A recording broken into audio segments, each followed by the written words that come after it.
Muito bem.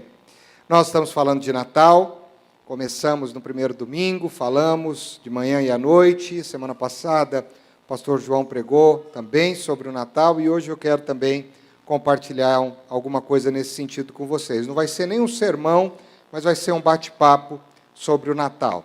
Para isso eu quero te convidar, se você quiser, a abrir sua Bíblia, ligar sua Bíblia na carta de Paulo aos Gálatas, no capítulo de número 4, a partir do versículo 1.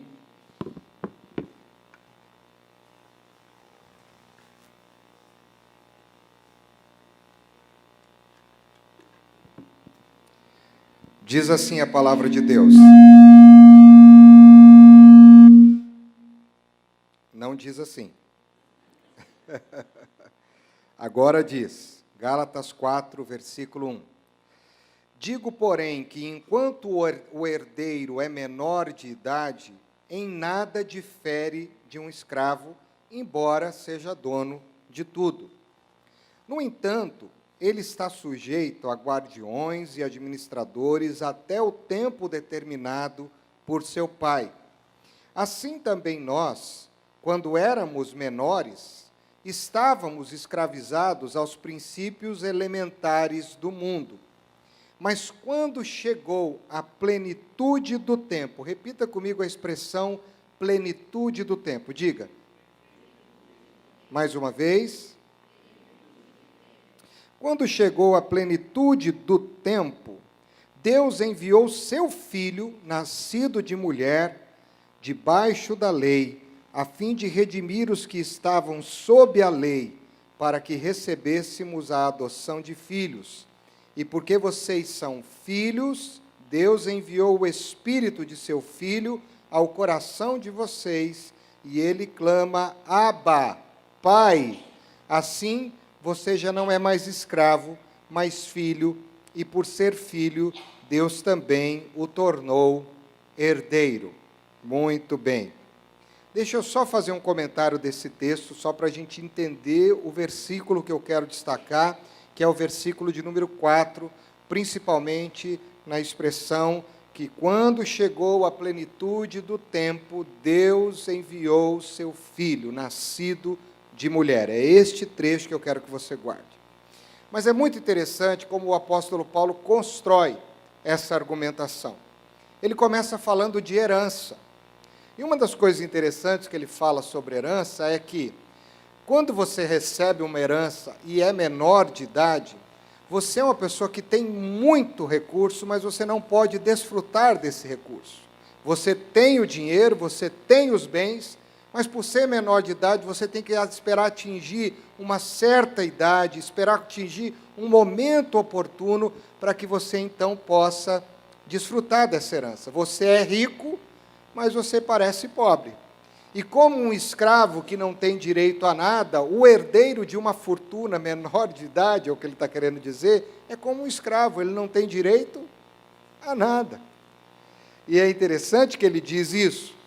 E aí ele diz mais, e esse menor que recebe essa herança, ele tem guardiões, pessoas que vão administrar o seu dinheiro para ele, até que ele chegue no tempo oportuno, para que ele possa desfrutar dessa herança. Nesse contexto, ele diz que antes nós éramos escravos, como esse menor de idade, já tínhamos recebido uma grande herança por parte de Deus, mas nós não podíamos desfrutar dela. A promessa da redenção já havia sido nos dada. Tudo que foi construído no Antigo Testamento foi a construção da nossa grande herança, mas, por causa do pecado, afastados de Deus, nós não podíamos desfrutar disso. Então, no tempo certo, na plenitude do tempo, Deus enviou seu Filho, para que agora a gente deixasse de ser menores de idade espiritualmente e não usufruíssemos como deveríamos das suas bênçãos, da sua herança, e agora, em Cristo, a gente pode desfrutar dessa herança. Você entendeu esse texto?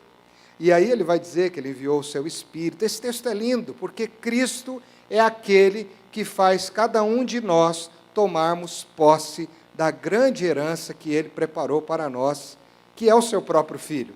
A maior herança de Deus na vida humana não é nenhum bem, não é nenhum bem material, a não ser a própria pessoa de Jesus, que nasceu na plenitude do tempo, que significa no tempo oportuno, no tempo apropriado, ele chegou para que a gente pudesse desfrutar de todas as bênçãos que Deus reservou para nós. Então eu consigo imaginar que o nascimento de Jesus, ele foi extremamente planejado. Deus Pai, Deus Filho e Deus Espírito Santo, desde a eternidade, haviam planejado esse momento na história. Jesus não veio para remediar algum tipo de erro que o homem cometeu. Pelo contrário, quando Deus criou o ser humano, Deus sabia que o ser humano podia errar. Deus sabia que tudo aquilo poderia acontecer, nada surpreendeu a ele. E quando o pecado entrou na história humana, não foi uma surpresa para Deus, porque isso poderia acontecer. Deus não criou nenhum plano B, não chamou o pessoal para uma reunião rápida para dizer o que nós vamos fazer. Não, tudo já estava providenciado. Desde antes da criação do mundo, Jesus já estava planejado para chegar a esta terra no tempo certo ou na plenitude do tempo. O maior ênfase da Bíblia, desde a sua criação, é esse Deus que quer se mostrar presente na história da humanidade. E se a gente for ler a palavra, de Gênesis até o Evangelho de Mateus, onde nós temos o anúncio da chegada de Jesus, nós podemos perceber claramente que toda a história é construída para esse grande momento, para esse grande dia, para que essa herança, de fato, pudesse ser usufruída por cada um de nós. Lá no Éden, Deus já lançou a primeira promessa e deixou claro para Adão, para Eva e para a serpente que estava possessa ou possuída pelo espírito de Satanás, que Jesus já estava planejado. E aí ele diz no capítulo 1, versículo 3 de Gênesis, você pode olhar ali, para a gente poder entender que isso desencadeia esse momento da plenitude do tempo, onde o texto de Gênesis, capítulo 1, versículo 15, na verdade. Versículo 15 nos diz assim: porém, inimizade entre você e a mulher, entre a sua descendência e o descendente. Ou, então, isso está muito claro, e aí ele vai dizer que você vai ferir o calcanhar dele e ele pisará na sua cabeça, né? Então, ou pisará a sua cabeça e este lhe ferirá o calcanhar. A promessa, o anúncio da chegada de Jesus. E a partir daí, na era patriarcal, Jesus é anunciado de uma forma profética. Quando Abraão recebe a promessa de ser pai de uma grande multidão e que nele seriam benditas todas as famílias da terra, Abraão é um tipo de Cristo no Antigo Testamento. É aquele que aparece como alguém que aglutina pessoas, famílias, histórias para o próprio Deus. Os profetas falaram sobre Jesus. O profeta Isaías, por exemplo, o texto mais conhecido, falou que Jesus ia tomar sobre si a nossa iniquidade, o castigo que nos traz a paz estaria sobre ele, e sobre as suas pisaduras nós estaríamos curados, lavados, sarados. Oséias diz que de Belém viria o Salvador. O tabernáculo, quando o pessoal se reunia e o incenso e o holocausto era oferecido, aquilo era uma substituição de algo que viria depois, o Cordeiro que tiraria definitivamente o pecado do mundo. As festas que o povo judeu celebrou no longo da sua história eram festas que estavam como fazendo um pré-anúncio de um grande momento que chegaria. Tanto é que o judeu, desde quando nasce, ou desde quando nascia, ele sabia que haveria o tempo em que esse grande presente de Deus seria dado à humanidade, o Messias, que é Jesus. E aí diz o texto que Jesus nasceu no tempo exato, como diz o texto de Gálatas, capítulo 4, versículo 4, que ele nasceu na plenitude dos tempos. Deus preparou a chegada do seu Filho. O Natal, então, meus queridos, foi planejado por Deus. Ele veio de uma forma planejada, proposital, para que você pudesse desfrutar da herança que Deus preparou para você. Deus não quer que você tenha uma herança e viva como escravo. Muitas pessoas têm a grande herança, mas não usufruem dela. Muita gente tem Jesus, a ideia de Jesus, mas não usufrui de Jesus. Eu, uma vez ouvi um exemplo que me chamou muita atenção, e já citei esse exemplo em muitos lugares. É como se você ganhasse hoje, vamos ver como você reagiria. Se você ganhasse hoje um cheque de R$1 milhão, você ia ficar feliz? Ia te ajudar em alguma coisa? Cheque com fundo, não é sem fundo não. E sem cruzar ainda, para descontar amanhã já. Mas veja bem, você ganharia hoje o cheque de R$1 milhão. Aí você ia olhar para o cheque e falar, que maravilha, hein, Senhor? Glória a Deus. Só tenho 900 mil, né? Porque eu vou dar 10% de dízimo. Estou brincando.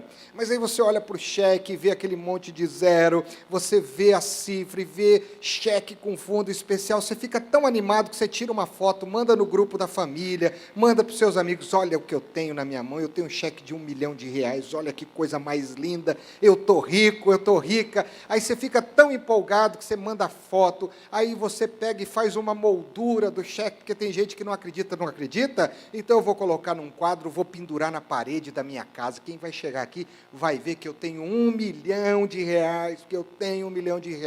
e você convida as pessoas para virem na tua casa, e elas estão lá, e elas estão vendo o seu cheque de R$1 milhão, e você convive com esse R$1 milhão, mostrando foto, tirando selfie e tudo mais.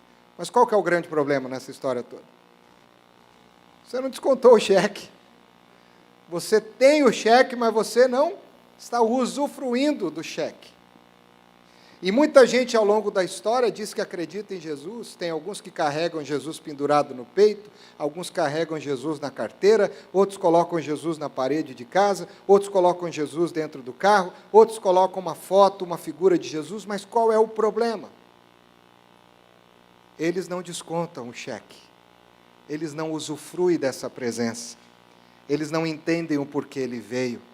Eles não fazem essa herança se tornar algo visível, factual e verdadeiro na sua vida.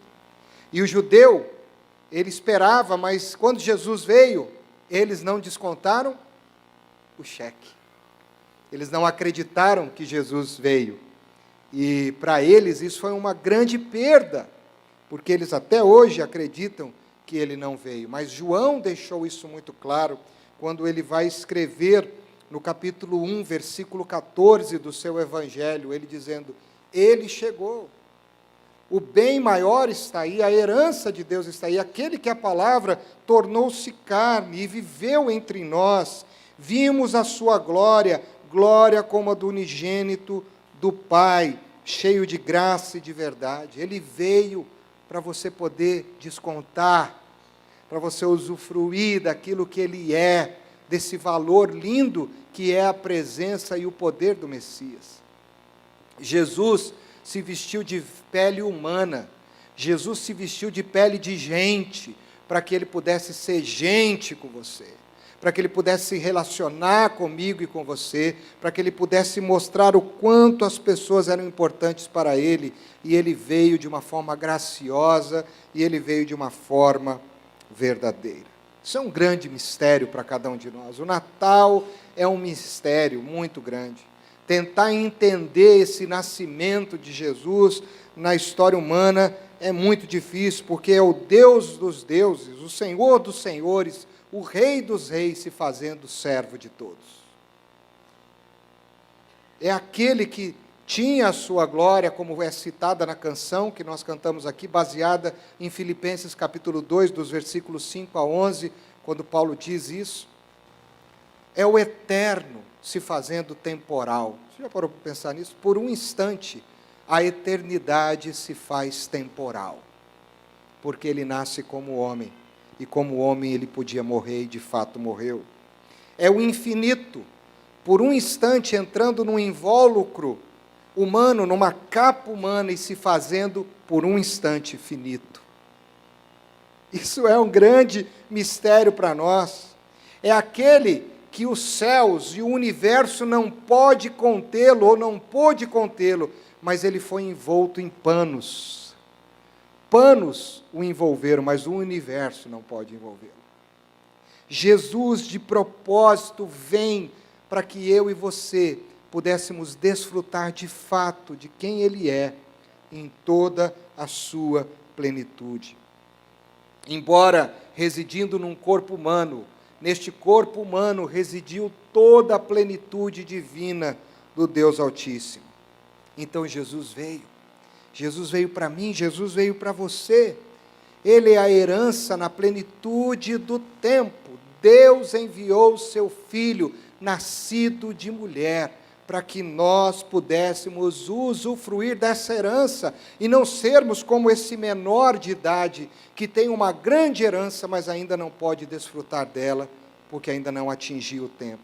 Paulo está dizendo para os judeus e Paulo está dizendo para nós, e isso é o Natal, ele chegou, ele está aí, usufruam, experimentem, recebam, desfrutem de quem Ele é, porque Ele é este verbo de João 1,14, que se fez carne, Ele é a palavra que está no nosso meio, Ele está cheio de graça, Ele está cheio de verdade.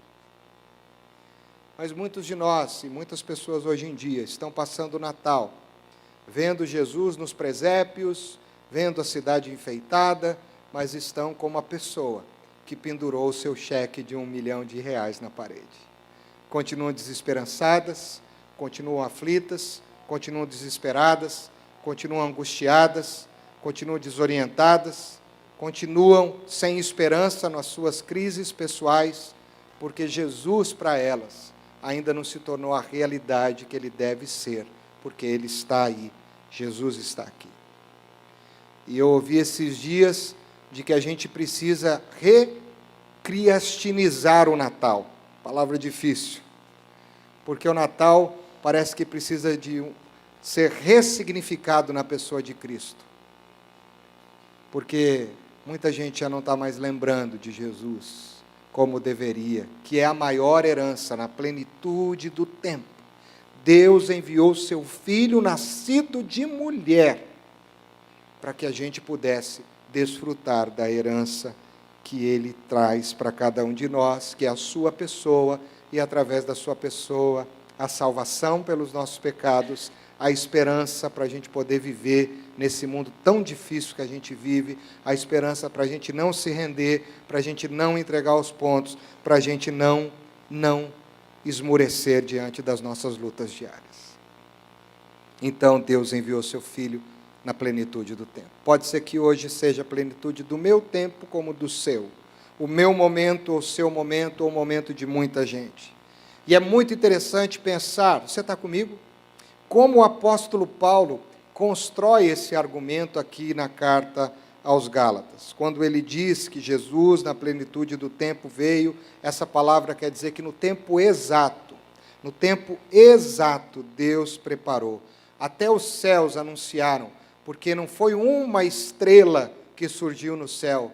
Se você puder olhar, quando aqueles homens foram em direção a Belém, alguns dizem que eram magos, outros dizem que eram reis, e eu quero dizer para vocês que eles não eram nem magos e nem reis, não tem 3 reis magos e nem rei, não tem nada disso. Eles eram pessoas estudiosas das estrelas, eles eram mais astrólogos do que qualquer outra coisa.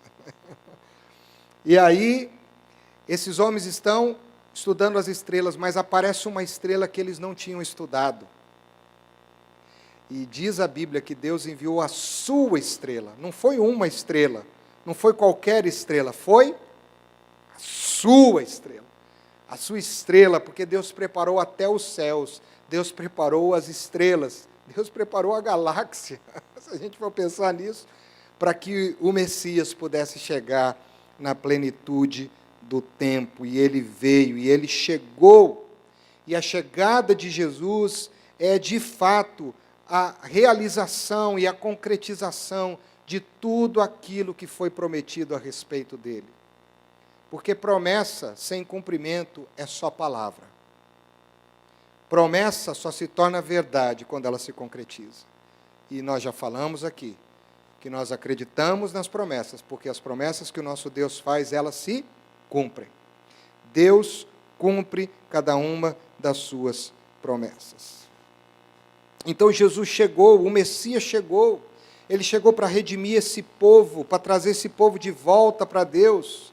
A palavra Messias, para o judeu, quando ele ouvia essa palavra, ele imaginava que viria um grande líder político, que viria um grande líder de guerra, que viria um rei, que viria alguém que ia agora enfrentar tudo e a todos, e que ia trazer para eles paz espiritual, paz social, paz política, paz monetária, que ia trazer justiça, porque eles sofreram muito, e eles apanharam muito, e eles perderam muito. Então vai vir um cara agora armado, sentado num cavalo branco, cheio de espada, cheio de um exército, e ele vai sair matando e destruindo todos aqueles que tripudiaram sobre o povo de Deus.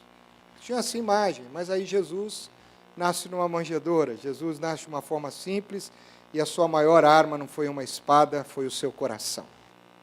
Foi o seu coração, que foi traspassado, inclusive, por uma espada. Então Jesus chega para colocar fim a um período de sofrimento. Jesus chega para restaurar a esperança. Então, quando Paulo diz aqui em Gálatas que ele chegou na plenitude do tempo, Paulo está querendo dizer aqui, a palavra é cronos, exatamente no tempo exato. Aliás, aqui é kairos, é no tempo que Deus determinou, no tempo que Deus quis. E é interessante que Paulo vai usar essa expressão de novo, só para te mostrar, para a gente entender o que significa isso, em Efésios, capítulo 1, a partir do versículo 7. Olha que interessante o que ele vai dizer também na carta aos Efésios. Nele temos a redenção por meio de seu sangue, o perdão dos nossos pecados de acordo com as riquezas da graça de Deus, a qual ele derramou sobre nós com toda sabedoria e entendimento, e nos revelou o mistério da sua vontade, de acordo com o seu bom propósito que ele estabeleceu em Cristo, isto é, de fazer convergir em Cristo, ou seja, trazer tudo para a pessoa de Cristo, todas as coisas, celestiais ou terrenas, na dispensação da plenitude dos tempos. Esta tradução para plenitude, no grego, não é a mesma de Gálatas.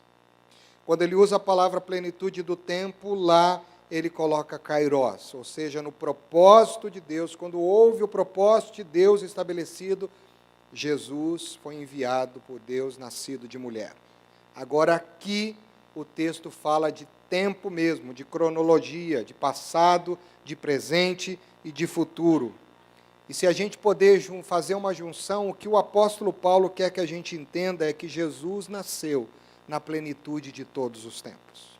Quando ele chegou, ele abrangeu toda a história e toda a vontade do Pai.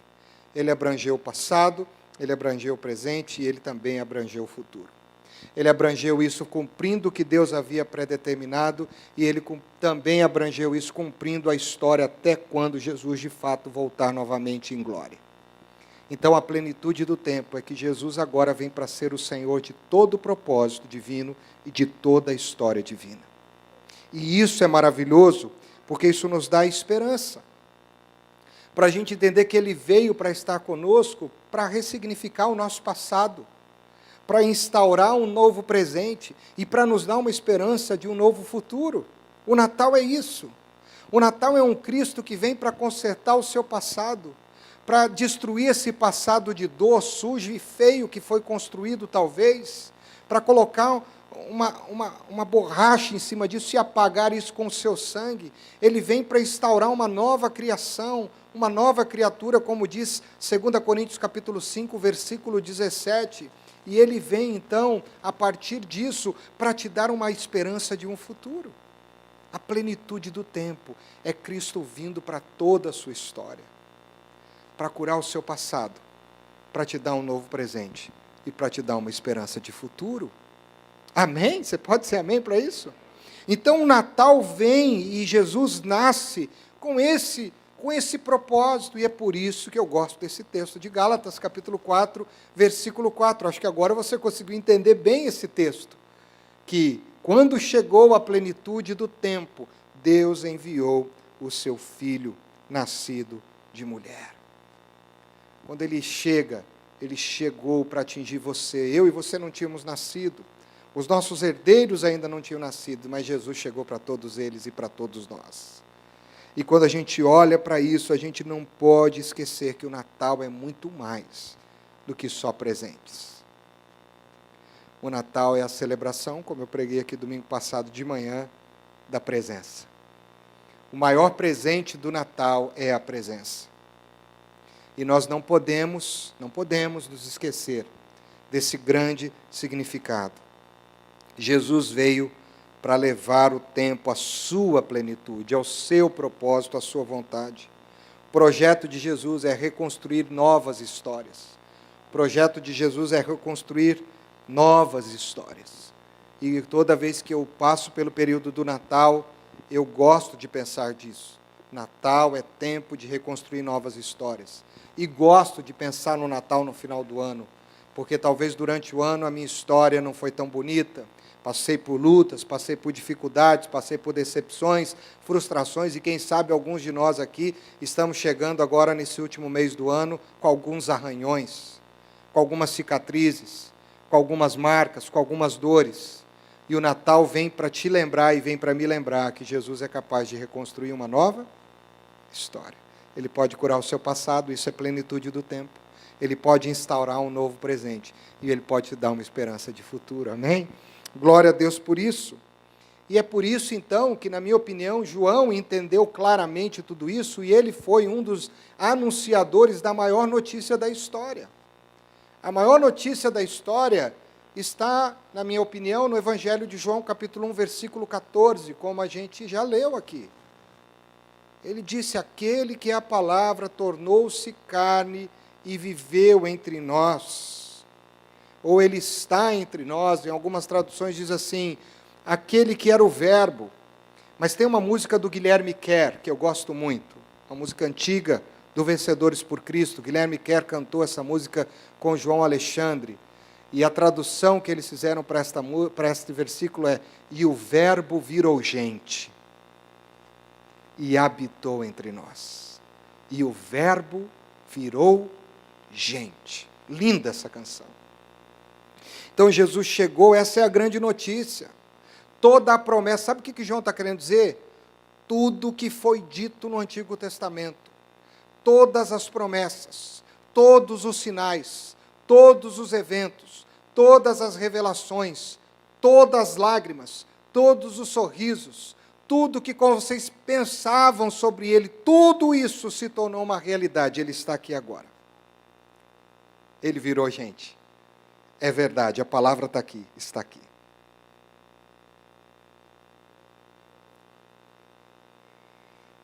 Eu até poderia dizer que a gente poderia dizer, aquele que foi anunciado, aquele que foi prometido, aquele do qual tudo que foi dito chegou, ele está aqui, ele se tornou uma verdade, ele está entre nós e ele está vivendo como nós. E muitas vezes nós passamos o Natal esquecendo que o verbo virou gente e está entre nós. E muitas vezes a gente não vê a glória do unigênito do Pai, a gente vê a desgraça do medo dos filhos do Pai. A gente vê o desespero que toma o coração desses filhos frágeis do Pai que vivem. Jesus é uma realidade. Ele veio para você, ele veio para nós, ele veio para a sua família, ele veio para os seus filhos, ele veio para os seus pais, para os seus irmãos, para os seus parentes, para os seus amigos, ele veio, ele está aí.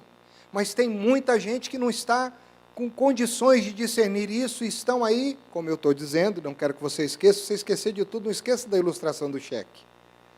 Eles estão com Jesus pendurado no pescoço, eles estão com Jesus pendurado nas paredes, eles estão com Jesus numa carteira, eles estão com Jesus escrito nos carros, eles estão com camisetas escritas Jesus. Agora esse ano, acho que foi esse ano que saiu uma camiseta que vendeu muito, aliás eu acho muito bonita, escrito fé.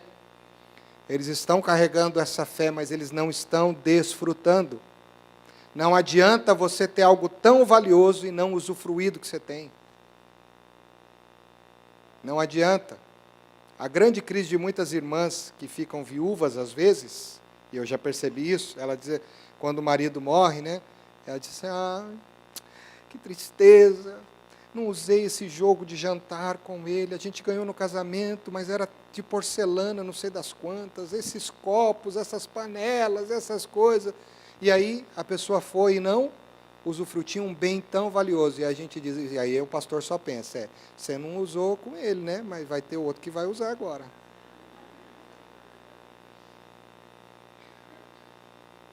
Então, querido, usufrua agora desse Cristo. Sabe?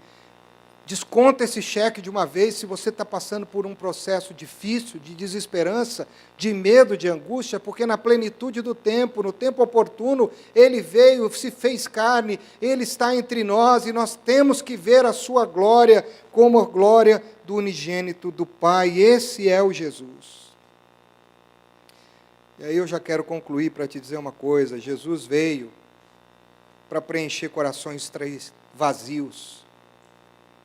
Jesus veio para preencher corações vazios, Jesus veio para alegrar corações tristes, Jesus veio acolher no seu colo corações angustiados, Jesus veio para trazer esperança para uma geração de tanta desesperança. Como nós estamos vivendo uma época de desesperança, principalmente entre os jovens, que estão se rendendo, muitos estão tirando a sua própria vida porque não tem mais esperança. E isto é muito triste, é muito triste. Mas ele veio também anunciar a paz que o mundo não dá, mas a paz que excede todo o entendimento. Eu quero ler mais um trecho de uma carta de Paulo, que é a carta de Efésios, capítulo 2, versículo 13. Dizem que a carta aos Efésios é a rainha das cartas. E, de fato, a carta aos Efésios é belíssima. Os meus colegas pastores aqui vão concordar comigo. Mas olha o que diz o texto a partir do versículo 13 do capítulo 2 de Efésios. Mas agora, em Cristo Jesus, vocês que antes estavam longe, foram aproximados mediante o sangue do Cordeiro. Pois Ele é a nossa paz, o qual de ambos fez um e destruiu a barreira, o muro da inimizade, anulando em seu corpo a lei dos mandamentos expressa em ordenanças. O objetivo dele era criar em si mesmo, dos dois, um novo homem, fazendo a paz, e reconciliar com Deus os dois em um corpo, por meio da cruz, pelo qual ele destruiu a inimizade. Ele veio e anunciou a paz a vocês que estavam longe e a paz aos que estavam perto, pois por meio dele, tanto nós como vocês temos acesso ao Pai por um só Espírito. Aqui está a grande ênfase de por que ele veio. Por que ele veio? Por que ele nasceu? Por que o Natal chegou? Ele veio para estar conosco. Ele veio para nos fazer um de novo com o Pai. Ele veio para ser o verdadeiro Emanuel, que significa o Deus conosco. Ele veio para te fazer enxergar com olhos espirituais. Ele veio para você ter uma esperança para o seu futuro e parar de viver desanimada, achando que não tem esperança mais para frente. Ele veio para tirar você de algumas algemas que ainda te prenderam nesse ano e te prendem nesse ano. Ele veio para trazer luz sobre a tua escuridão mental, sobre a tua escuridão emocional, sobre os seus medos. Ele veio para curar os seus relacionamentos, adoecidos, machucados. Ele veio para os nossos dias. Ele veio para você hoje. Quando Jesus toma a palavra, quando ele entra na sinagoga e ele pega o rolo do livro do profeta Isaías, e ele lê lá em Lucas capítulo 4, versículos 17 a 21, diz porque ele veio. Foi-lhe entregue o livro do profeta Isaías, abriu e encontrou o lugar onde está escrito: o Espírito do Senhor Deus está sobre mim, porque ele me ungiu para pregar boas novas aos pobres, ele me enviou para proclamar liberdade aos presos e recuperação de vista aos cegos, para libertar os oprimidos e proclamar o ano da graça do Senhor. Então ele fechou o livro, devolveu ao assistente e assentou-se. Nas sinagogas, todos tinham os olhos fixados nele, fitos nele. E ele começou a dizer-lhes: hoje se cumpriu a escritura que vocês acabaram de ouvir. E não foi só hoje, naquele dia. Foi hoje, depois daquele dia, e depois, e depois, e depois, e depois, e chegou hoje. Hoje se cumpre essa palavra. Ele veio porque o Senhor o ungiu para trazer liberdade aos presos, recuperação de vista aos cegos, libertar os oprimidos e proclamar o ano da salvação, o ano da graça. Ele veio para hoje, ele veio para você, ele veio para mim, ele veio no tempo certo, porque na plenitude do tempo, pode vir aqui o pessoal do louvor, ele foi enviado pelo seu Pai. Na plenitude do tempo, Deus enviou o seu Filho. O tempo exato, o tempo certo. E eu não gostaria que a gente perdesse essa mensagem, essa conversa, na verdade, né? Sobre ele veio. E sair daqui com o cheque sem descontar. Eu não sei, mas hoje pode ser a plenitude do tempo para você em alguma área, eu não sei. Mas o Natal é um tempo de recomeço. O Natal é um tempo de nascer. O Natal é um tempo de coisas novas. E esse Jesus veio no tempo oportuno, no tempo certo, para revelar o quanto você é importante para Ele. Então, eu queria muito que a gente cantasse de novo, só uma vez, Abriu mão da sua glória, tem tudo a ver com o que a gente falou. Se você quiser, enquanto a gente cantar, você pode ficar em pé no seu lugar. Eu quero orar por você, para você entender que Ele veio para você hoje. É hoje. Desfrute disso. Enquanto cantar, comece a dizer: eu creio que o Senhor veio para mim nessa crise, nesse medo, nessa angústia. Eu creio que o Senhor veio. Ele veio. Ele veio. Feche os seus olhos. Pai, é maravilhoso saber que na plenitude do tempo, a eternidade invadiu o tempo. Uma invasão de amor, de redenção, de cura, de transformação. Prepara-nos neste mês, Senhor, para entender a dimensão profunda da Tua vinda ao mundo em Jesus Cristo. O maior acontecimento de toda a história da humanidade, a vinda de Cristo a este planeta, para nos salvar, nos libertar, nos curar e nos mudar. Pai, agora nós pedimos que o Senhor cure Teu povo, abençoe o Teu povo, fortaleça o Teu povo, dê uma semana de vitória, alcance todos que precisam ser alcançados com graça, multiforme graça, esta plenitude da Tua graça e da Tua glória, abraçando o Teu povo de uma forma sobrenatural, de uma forma infinitamente transformadora. Nós oramos em o nome de Jesus, para a glória do Pai, do Filho e do Espírito Santo. Recebam a bênção, e a paz e a graça de nosso Senhor e Salvador Jesus Cristo, o amor de Deus o Pai, e a comunhão do Espírito Santo, a amizade profunda do Espírito Santo e com o Espírito Santo, seja com todos vós, hoje e sempre. Quem recebe e crê diz amém.